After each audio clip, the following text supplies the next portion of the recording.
Think of your earliest memory. How old are you in that memory? 4? 5? Developmental neuroscience says we don't form episodic memories before the age of 3. Supposedly, any memories before that time are just phantoms, errors in the brain's memory formation, simple daydreams misidentified as fact. At least, that's what the current research tells us. And it's important to know this. I'm a graduate student studying linguistics, but my work often overlaps with neuroscience. I've made some great contacts in the neuroscience department, and one such contact is the subject of this story. We'll call him DV. DV is also a graduate student. He studies memory and uses a procedure called transcranial magnetic stimulation. This technique uses magnetic radiation to activate targeted portions of the brain. Picture this, a magic wand that points at neurons and says, "Dance," and they dance. 2 months ago, DV asked for my help on a personal project. He'd helped me before when I was learning to use an EEG for my research, so I felt like I owed him. I didn't have much choice. DV is what I have instead of friends. I arrived at his lab after hours. He was there waiting by the door. His lab coat was way too big for him. It swallowed his shoulders, making him look so childlike. "Are you ready?" he asked. Ready for what? He hadn't told me any details about his project. "I just need practice focusing the machine," he said. "I'm targeting an area of the brain that's never been targeted before." I agreed, hesitating only a little. After all, he'd been my subject when I learned the EEG, and academia thrives on exchanged favors, right? Besides, his machine doesn't even break the skin. I made myself comfortable in his examination chair. It had leather wrist restraints, but they weren't used. The chair faced a large bay window. The lab was perched high on the campus hill. Outside, the night hung heavy over the orange glow of the city lights below. A few cars drifted along the highway in the distance. "Just try to relax," DV said. His breath was minty with a faint hint of gin. Then he turned on the magic wand, and I felt that familiar buzz of electricity across my scalp. The vibrations gathered just behind my ears, on both sides of my head, and those points began to burn. My hair stood on end. "How do you feel?" D asked. His whisper was thick with anticipation. I think he already knew the answer. Before I could respond, I heard a cry echoing down the hall. Someone was screaming in the stairwell. It was like an animal shot through the leg, howling in pain. I heard flesh cracking, tendons popping, and then a voice, choking on words. Someone was shouting my name, calling for me. I think I need a break," I said. I tried to turn, to look at DV, but I felt hands holding my head in place. I tried moving my hands, but the wrist straps had been fastened. "How long have I been here?" I asked. No one responded.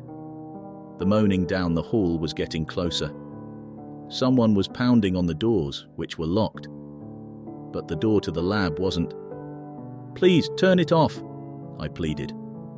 The current from the machine felt like lightning, burning behind my eyes. The window grew larger. The cars on the road below were skidding out of control. I watched headlights plunge into the river. I watched them crash into each other. And the city lights, they blinked out, one by one. The darkness of the landscape, it was so thick I could wade into it. So I did. I was out there, in the void. There was more distance ahead of me than the horizon itself, and for a fleeting moment I was alone. But then the darkness was broken by a man. He was the man from the hall, a man without skin, his muscles, veins, tendons, all twitching, exposed, his arteries spurting.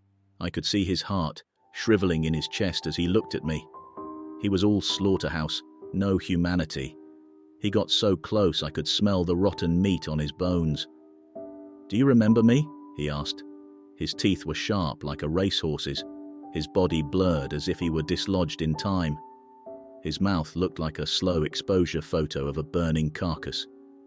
"Yes," I said, because I did. When I was too young to form memories, I had a dream. In that dream, a man walked behind me, whispering things about the universe, things I didn't want to know. He was a man without skin. The man standing in front of me, right here in the void. He followed me, through movie theaters, city parks, howling tunnels, unkempt forests, my childhood home, only to find me huddled in the corner of my bedroom closet. He spoke a few words, words that can't be spoken. I woke up, drenched in sweat, lips burning from vomit, my eyes aching from rolling in their sockets. My mind tried to reject the memory. I've searched every language, but no tongue has ever uttered the words I heard. And there in the lab, the man found me again. The machine fractured my defenses and let him in. For the second time, he spoke those words. And for the second time, my mind refused to keep them.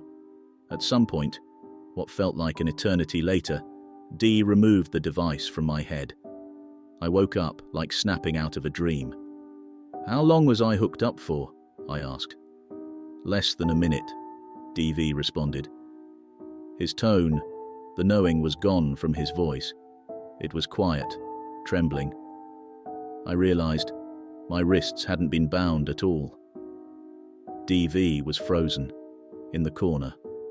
I stood up, gathering my things. My ears were ringing, each at a different pitch, like the last notes of a song I hadn't heard in 20 years. "I'm not coming back," I said.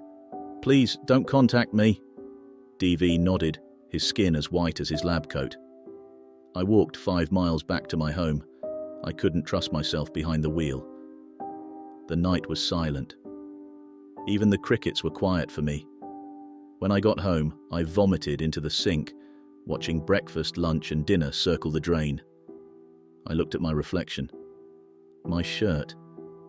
It was drenched in blood except for a pattern of ribs across the front. The blood was wet to the touch. My pockets were full of cartilage, my socks soaked in afterbirth. I threw my clothes in the trash. Since that night, DV and I no longer speak. I don't see him on campus. I complete my schoolwork. I pay my rent on time. I fall asleep to talk shows on weeknights and whiskey on weekends. I don't stream much these days. And I never think about my childhood. Somewhere, deep in the recesses of my memory, there are words that should never be heard. A man without skin chose to tell me those words. And twice now, I've chosen not to remember them. At the start of this story, I asked you to recall your first memory. I hope it was from when you were 4 or 5. I hope it was just a memory of your first injury, or something simple like that. I hope because somewhere in your brain there's a memory your developed mind has chosen to forget. I hope because the infinite horror of those forgotten words is too much for the human mind to comprehend. I hope your dreams are blissful, and your nightmares leave you happy to be awake. But most of all, I hope this story keeps you from exploring those dark, boundless vaults in your mind. When we're born, we have no defenses against the world, physical or mental. Perhaps it takes a few years to build those defenses. And maybe, just maybe, the things we see before then are better left forgotten.